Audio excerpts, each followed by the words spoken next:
दिलेर खानने कपिलधारेच्या बाजूने वज्रगडावरती 3 तोफा चढवल्या. यशवंत आणि बाबाजी प्रभू आणि त्या 300 मावळ्यांनी जीवाच्या आकांताने तो किल्ला 15 दिवस झुंजवला. पण दिलेर खानच्या तोफांच्या माऱ्यापुढे गडाचा वायव्य बुरुज ढासळला. यशवंत आणि बाबाजी या बंधूंनी शेवटपर्यंत या स्वराज्याची, मुरारबाजींच्या पुरंदराची साथ सोडली नाही, मात्र त्यांच्या श्वासाने साथ सोडली.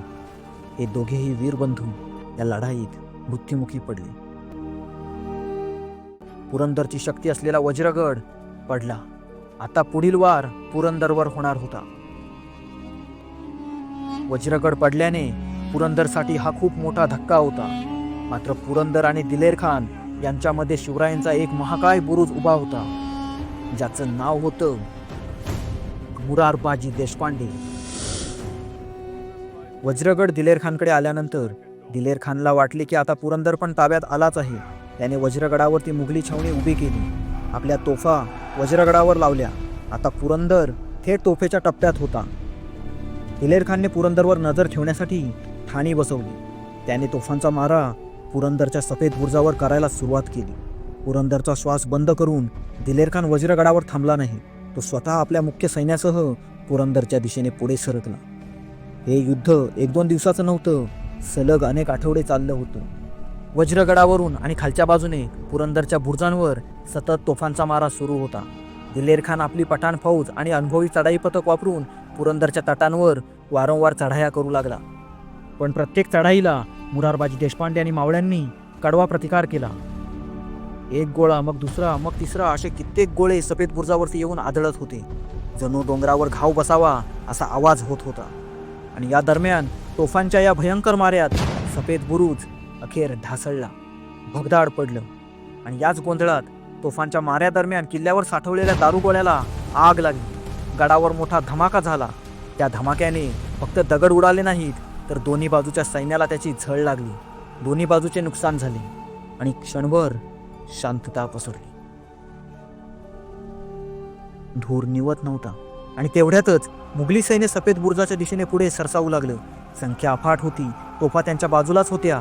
मात्र सफेद बुरुज जरी जखमी झाला तरी काळ्या बुर्जावरून मराठ्यांचा प्रतिकार सुरूच होता. मुघली मनसुब्याच्या प्रत्येक पावलाला, प्रत्येक तलवारीला उत्तर दिलं जात होतं. त्या दिवशी पुरंदरचे बुरुज तुटत होते, पण स्वराज्याची पोरं छाती फाकवून उभी होती. अरे शिवबाचा पुरंदर जराही वाकायला तयार नव्हता. मावळे मरायला तयार होते, पण पुरंदर द्यायला तयार नव्हते. पुरंदर जिवंत रणांगण झाला होता. हर हर महादेव, जय भवानीच्या घोषणांनी पुरंदरचा प्रदेश दणाणून उठला होता. इतक्यात आणखी एक काळी खबर आली. शत्रूंनी घेराबंदी अधिक घट्ट केली होती. दिलेर खानने रणनीती जबरदस्त आखली होती. त्यानुसार दुसऱ्या खालच्या बाजूने बिनी दरवाजाजवळ मुघली सैन्य आलं होतं. तेही आता आत घुसण्याचं प्रयत्न करत होतं. मुरारबाजी या लढ्याचे नेतृत्व करत होते. सरदरवाजापासून आखिल भाग म्हणजेच खांदकडा, ढालबुरुज आणि टेकड्या मराठ्यांच्या ताब्यात होत्या. मुघल सैन्य आता जवळपास माचीवर आले होते. ही लढाई सुरू असताना शिवरायांनी मेच्या अखेरीस रघुनाथपंत हनुमंते यांना मिर्झा राजांकडे पाठवले होते. हे संकट निवारण्यासाठी बोलणीला देखील सुरुवात झाली होती. महाराज, संधी प्रस्ताव मात्र मिर्झा राजे शिवरायांच्या या प्रस्तावाकडे दुर्लक्ष करत होते आणि दिलेर खान ही पुरंदर घेतल्याशिवाय काही बोलणी करण्याच्या मनस्थितीमध्ये नव्हता. संकट आता गळ्याशी आले होते. मुश्किलीने का होईना, पण आता पुरंदर किल्ल्याची माची मुघलांच्या ताब्यात गेली होती. आता मात्र शिवरायांनी हालचाली वाढवल्या आणि अखेर मिर्झा राजेंना भेटण्यासाठी एक दिवस ठरवण्यात येत होता. दिलेर खानने तह होण्याआधीच पुरंदर जिंकण्याचे ठरविले. मग दिलेर खान जर अंगावर येतच असेल तर त्याला शिंगावर घेण्यासाठी मुरारबाजी आणि मराठी फौज सज्ज झाली होती. आता दिलेर खानची सर्वोत्तम पठाणी फौज आणि मराठे यांच्यामध्ये काहीच अंतरावरून युद्ध चाललं होतं. मुरारबाजी हे पुरंदरच्या बालेकिल्ल्यांमधून शत्रूच्या हल्ल्याला प्रतिकार करत होते. तिथून रणनीती ठरवून चौबाजूंच्या शत्रूंजवळ लढणं सुरू होतं. शेवटी तो भयान दिवस उजाडला. 16 मे 1665. मुरारबाजींनी एक धाडसी निर्णय घेतला. ते धाडस भयंकरच होते. बाले किल्ल्यातून 700 मावळे घेऊन उत्तरेच्या बाजूने थेट मुघलांवरती, खुद्द दिलेर खानवरती तुटून पडायचे असा निर्णय मुरारबाजींनी घेतला. कारण मुरारबाजी हे कसलेले योद्धे होते. दिलेर खान आणि त्याच्या सैन्याला पुरंदरावरून मागे ढकलणे किंवा नेस्तो नाबूद करणे आता गरजेचे झाले होते. तसंही बऱ्याच वेळेला आक्रमकता हाच सर्वोत्तम बचाव असतो. कोणताही मनात किंतु परंतु न बाळगता सह्याद्रीच्या वाघांनी बालेकिल्ल्याचा दरवाजा उघडून उत्तरेकडून थेट दिलेर खानच्या रोखाने खाली झेप घेतली. हर हर महादेवच्या गर्जना पार आभाळाला भिडल्या. 700 जणांनी शिवतांडव करायला सुरुवात केली. जो समोर दिसेल त्याचा मुर्दा पडू लागला. पुरंदरावरती मृत्यू भयान किंचोळ्या आरोळ्या ठोकत नृत्य करू लागला. बेभान झालेल्या मुरारबाजींनी आपल्या सैन्याच्या मदतीने एका तडाख्यात 500हून अधिक पठाण गारद केले. दिलेर खान पुरता हबकला होता. त्याचे पठाणी सैन्य मागे हटू लागले. मावळ्यांचा तो आवेश पाहून दिलेर खानच्या सेनेत थरकाप उडाला होता. दिलेर खानने पुरंदरावरचं आपलं नियंत्रण सुटतं हे पाहून 700 जणांच्या तुकडीला घेरण्याची योजना आखली. मराठा सेना धावतच शत्रू सेनेत घुसली. काही क्षणात हलकल्लोळ उडाला. हे युद्ध तसे विषम होते, मात्र तरी देखील मावळे शत्रूला कापत पुढे जात होते. दिलेर खान आता स्वतः युद्धात आला होता. मुरारबाजी यांनी त्यांच्या तुकडीतील काही वीर हे फक्त दिलेर खानवर हल्ला करण्यासाठी निवडले होते. दिलेर खान जर उडवला तर मुघली आक्रमण सहज परतेल. दिलेर खानचे सैन्य आणि त्याचे लोखंडी संरक्षण मराठ्यांच्या तलवारीखाली एका मागोमाग एक कोसळत होते. पठाणांची रांग रांग तुटत होती. ढाली भाले बंदुका सगळं निष्प्रभ होत चाललं होतं. एक भी जिंदा जाऊ देऊ नका. आपल्या सौराज्यावर हात टाकायला आले काय? रक्ताने भिजलेली रणभूमी आणि त्या रणभूमीमधून रक्तरंजित पण अजूनही ताठ उभा असलेला एक योद्धा पुढे सरकत होता. मुरारबाजी शरीरावर घाव घेत होते. रक्त वाहत होतं, पण डोळ्यात ना भीती होती ना थकवा होता. मावळ्याने दिलेर खानच्या भोवती असलेल्या संरक्षण कवचाला कापायला सुरुवात केली. त्याचे अंगरक्षक, त्याची फौज, त्याचे नावाजलेले पठाण सगळं मुरारबाजींच्या आणि मावळ्यांच्या धडाक्यात वितळून चाललं होतं. मुरारबाजी थेट दिलेर खानवर चालून जात होते. इतिहास सांगतो त्या क्षणी दिलेर खान स्वतः हादरला होता. रक्ताने माखलेल्या शत्रूंच्या घेऱ्यात मुरारबाजी एकटा लढत होता. मरणाच्या दारात उभा असूनही 10-10 जणांना आवरत नव्हता. सपासप वार करत कित्येक पठाण त्यांनी आडवे केले होते, पण अजूनही झेप घेण्याच्या तयारीतच होता. दिलेर खानला आश्चर्य वाटलं, कारण त्याने आयुष्यात अनेक युद्ध पाहिली होती, अनेक सरदार पाहिले होते, पण असा योद्धा त्याने कधी पाहिला नव्हता. दिलेर खान थक्क होणारच, कारण की खुद्द छत्रपती शिवाजी महाराजही मुरारबाजींचा रणआवेश पाहून थक्क झाले होते. जेव्हा त्यांनी जावळीच्या चंद्रराव मोऱ्यांवरती आक्रमण केलं होतं आणि मोऱ्यांच्या पक्षातील मुरारबाजींना लढताना पाहून शिवरायही आश्चर्यचकित झाले होते आणि मुरारबाजींना त्यांनी स्वराज्यात आणलं होतं. मुरारबाजींचा हा रणआवेश पाहून इतक्या गोंधळातही दिलेर खानने लढाई थांबवली. एक क्षण त्या रणभूमीवरती शांतता पसरली. त्याने रक्ताने माखलेल्या मुरारबाजींकडे बघून उद्गार काढले, अरे तू कौल घे, तू मुघलांच्या बाजूने ये, तू मोठा मर्द शिपाई आहेस, तुझा मोठा सन्मान करू. दिलेर खानने खूप मोठा प्रस्ताव दिला होता. एक अर्थाने खूप मोठी लाच देण्याचा प्रयत्न केला होता. जहागीरदारी, मनसबदारी आणि श्रीमंतीने भरून टाकण्याचा, ज्याने मुरारबाजींचं संपूर्ण आयुष्य पलटलं असतं, 7 पिढ्यांनी बसून खाल्लं असतं आणि इतर कोणत्या सरदारांचं मनही फिरलं असतं. पण शिवाच्या भूतांची कहाणीच काही वेगळी आहे. दिलेर खानचे हे बोलणे ऐकून मुरारबाजींच्या अंगातून वीज तडतडली, पार मस्तकात गेली. ते उसळले. चेहऱ्यावरून तोंडात ओघळणारे रक्त थुंकत ते कडाडले, तुझ्या बादशहाची जागीरदारी हवी कुणाला? मी शिवाजी राजाचा शिपाई आहे, तुझा कौल घेतो की काय? हे बोलून मुरारबाजी वाऱ्याच्या वेगाने थेट खानाच्या दिशेने निघाले. जो आडवा आला त्याला कायमचा आडवा करत ते निघाले. दिलेर खानने आता ओळखले की मुरारबाजी आता आपल्या पक्षात येणार नाही आणि मुरारबाजी पडला तर हे युद्ध थांबू शकतं, नाहीतर काही खरं नाही. या युद्धाचं चित्र बदलायला आता वेळ नाही लागणार. दिलेर खानने बाण धनुष्याला लावला. आपल्या दिशेने आपल्या सैन्याची कत्तल करत येत असलेल्या मुरारबाजींच्या दिशेने त्याने तो बाण सोडला.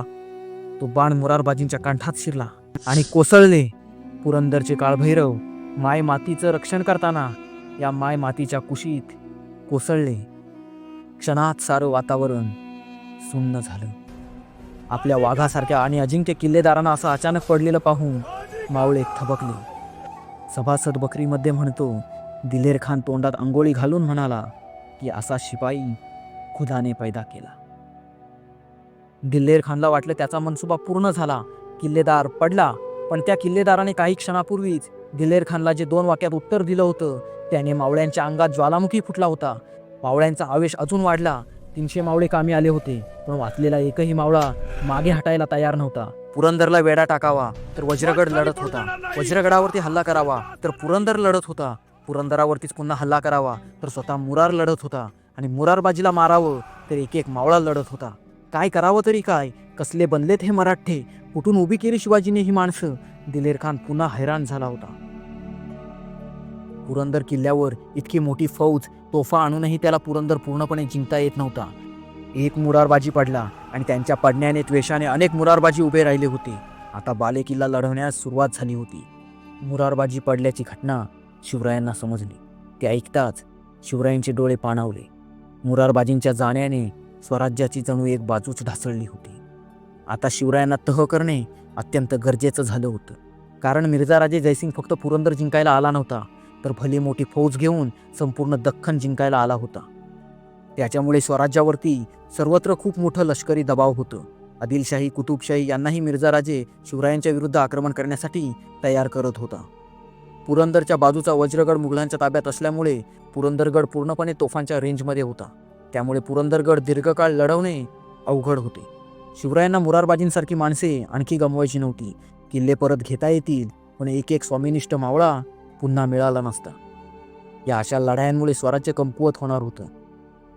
त्यामुळे 11 जून 1665 साली शिवरायांनी मिर्झाराजे जयसिंग यांच्यासोबत पुरंदरच्या पायथ्याशी असलेल्या मुघल छावणीत इतिहास प्रसिद्ध पुरंदरचा तह केला. इथे एक गोष्ट नीट लक्षात घ्या की वीर मुरारबाजी देशपांडे हे 15 मे 1665 रोजी धारातीर्थी पडले आणि पुरंदरचा तह हा 11 जून 1665 झाला. म्हणजे जवळजवळ 26 दिवसांचा कालावधी. या कालावधीत किल्लेदार नसताना आणि मोजकेच मावळे असताना त्यांनी आपापसात निर्णय घेत 26 दिवस तरीही हा किल्ला लढवला. दिलेर खानला आपल्या प्रचंड फौजेसह आणि तोफांसह पुरंदरवर जाऊनही संपूर्ण गड ताब्यात घेता आला नाही. अजून देखील मावळे लढवत होते. दिलेर खानला राग अनावर झाला होता, परंतु मिर्झाराजे यांनी निरोप पाठवून युद्ध थांबवायला लावलं. मराठ्यांनी किल्ला मुघलांना तहात स्वाधीन केला. पुरंदर किल्ला दिलेर खानला अखेर जिंकताच आला नाही, असं म्हणायला काहीच हरकत नाही.